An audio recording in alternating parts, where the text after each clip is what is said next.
인천 앞바다의 반대말은 뭔지 아십니까? 드라마 무빙에서 김두식이 이미현에게 던진 유머로 유명합니다.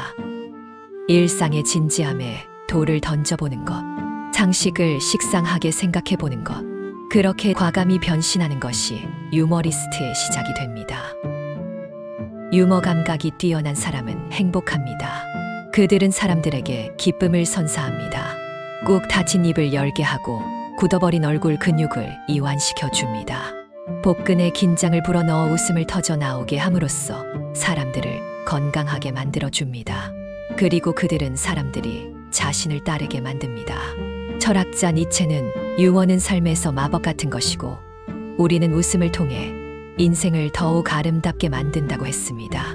유머의 힘이 그들을 끌림의 마법사로 만들어주는 것이죠. 작가 마크 웨인은 세상에서 가장 진지한 문제는 항상 웃음으로 해결된다고 말했습니다. 이 일을 가장 잘 보여주는 사례로 빌 클린턴 전 미국 대통령의 아내 힐러리 클린턴의 유머 감각은 타의 추종을 불허합니다. 어느 날 두 사람은 오붓하게 자동차 여행을 떠났습니다. 갑자기 기름이 떨어진 걸 발견한 힐러리는 주유소에 차를 세웠습니다. 어서 오세요. 얼마나 주유해 드릴까요? 그런데 힐러리가 주유원을 향해 갑자기 희죽 웃는 것이었습니다. 너 혹시 우리 학교 동창 아니니? 주유원은 눈이 휘둥그레지면서 힐러리를 보았습니다. 그때 주유원은 조수석에 있는 빌 클린턴을 발견합니다. 아니, 빌 아닌가? 자네도 잘 지냈나?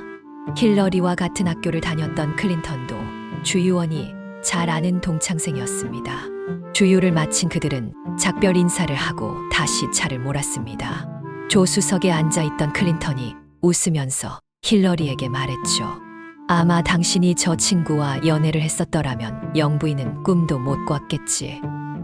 그 말을 듣던 힐러리가 미소를 보이며 클린턴에게 툭 던졌습니다. 내가 저 친구랑 연애하고 결혼했더라면 아마 저 친구가 백악관의 주인이 돼 있겠죠. 빌 클린턴은 할 말을 잃었다고 합니다. 미국의 링컨 대통령은 유머가 풍부했던 사람으로 정평이 나 있습니다. 어느 오후 따사로운 햇살을 받으며 지난 10년 동안 신어왔던 구두를 손수 닦고 있을 때였습니다. 출입 기자 한 명이 링컨 대통령을 보고 물었습니다.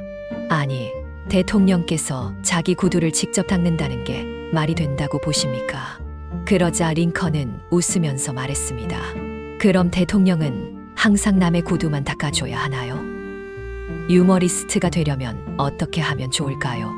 어떻게 해야 사람들의 주목을 받을 수 있고 또 어떤 식으로 생각하는 습관을 가져야 풍부한 유머를 구사할 수 있을까요?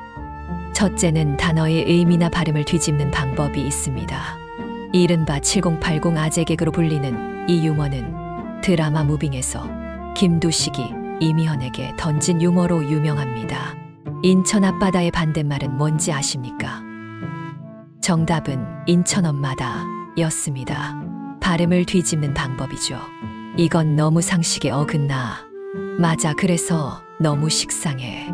상식의 반대말은 정답, 식상. 단어의 의미를 뒤집는 방법입니다. 둘째는 문장의 의미를 뒤집는 방법이 있습니다. 이는 링컨의 사례와 일맥상통합니다.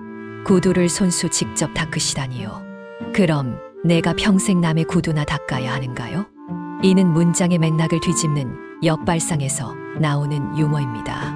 나를 만나지 않고 그를 만났다면 영부인이 되지 못했을 텐데. 그래요? 그럼 그 친구가 백악관의 주인이 되었겠죠. 이렇게 단어나 문맥을 뒤집는 방법은 일상에서 가장 사용하기 편하고 충분히 써먹을 수 있으며 가장 빠르게 자신을 유머리스트로서 훈련하는 방법입니다. 역발상의 법칙과 함께 소개할 만한 방법은 은유를 적절히 활용하는 화법입니다. 유머가 단순히 사람을 웃기기만 하는 것에 그친다면 이 방법은 사람들의 내면에 깊은 인상을 심어줄 수 있습니다. 어느 송년회 자리에서 한 후배가 선배의 빈잔에 술을 따랐습니다. 그런데 이게 웬일입니까? 술이 모자라 잔을 절반밖에 채우지 못했습니다. 후배는 어떻게 위기를 모면했을까요? 재치를 발휘했습니다. 잔이 빈 요만큼은 제 존경을 담았습니다. 유머러스한 그의 말에 선배는 엄지를 치켜 세워 웃었습니다. 선배는 다음날 그 유머를 자신의 선배에게 써먹었습니다. 그렇게 몇 번 정도를 써먹다 보면 그 유머가 습관이 되어 자연스럽게 몸에 있게 됩니다. 그렇게 습관화된 유머는 점점 더 응용력이 생깁니다. 어느 날 후배는 여자친구와 함께 와인바를 찾았습니다. 소믈리에가 시음을 권하며 와인을 따라 주었습니다. 그때 갑자기 여자친구가 이런 질문을 던졌습니다. 근데 와인은 왜 3분의 1 정도만 따르는 걸까요? 소믈리에가 적잖이 당황하는 눈빛이었지만 그 순간 후배는 유머로 재치를 발휘합니다. 그건 말이죠. 나머지 부분은 상대를 향한 사랑을 담아 마시라는 뜻이 아닐까요? 여자친구는 그 말에 적잖은 감동을 받게 되었습니다. 이처럼 유머를 사용하게 되면 자기도 모르게 창의적인 적용이 가능하게 되는 것입니다. 어떤 사물을 다른 사물에 대입하거나 전혀 연관되지 않을 것 같은 대상들을 하나로 엮어주는 발상이 습관화되면 격조 높은 유머를 쉽게 구사할 수 있습니다. 기존의 관점을 탈피하고 새로운 것을 창조하는 발상은 은유적 사고에서 많이 나옵니다.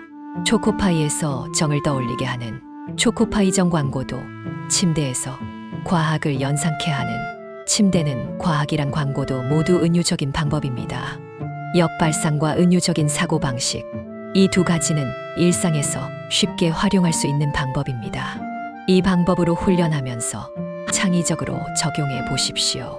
그러면 상대는 나를 다르게 인식하게 되고 당신은 점차 다른 사람들의 시선을 받는 존재가 될 것입니다. 그런 의미에서 유머리스트는 해피니스트입니다. 그것은 우리의 노력 여하에 따라 얻을 수 있는 영예입니다. 당장 생각을 바꾸어 사고하고 그것을 표현하고 사람들에게 실습해 보시기 바랍니다. 작가 스탕달은 미소는 행복의 보증서라고 하였습니다. 우리의 인생은 행복해서도 웃지만 웃기 때문에 행복하기도 하니까요. 삶에서 가장 행복한 시간은 가장 재미있는 생각을 할 때입니다. 재미있는 생각을 오물오물거리다 보면 입가엔 저절로 미소가 피어납니다. 일상을 너무 엄숙하게 살고 있다면 우리에게는 그만큼 유머가 필요하다는 빅토르 위고의 말도 깊이 있게 생각해 볼 필요가 있습니다. 나의 지위가 지나치게 권위적인 자리이거나 나의 곁에 있는 사람들이 너무 차가운 사람이거나 가족과 친구들, 회사의 분위기가 아주 썰렁하거나 만나는 사람 모두에게서 웃음의 요소를 발견하지 못하면서 인생을 산다는 것은 너무나 큰 불행을 껴안고 살아가는 것입니다. 아무리 높은 권좌에 앉더라도 사람은 누구나 자기 엉덩이로 앉아야 합니다.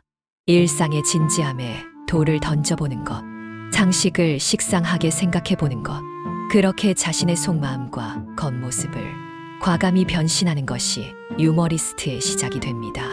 유머리스트는 곧 해피니스트입니다. 일상 속의 가장 편안한 이야기, 제작 킴스 콘텐츠, 작가 김형수였습니다.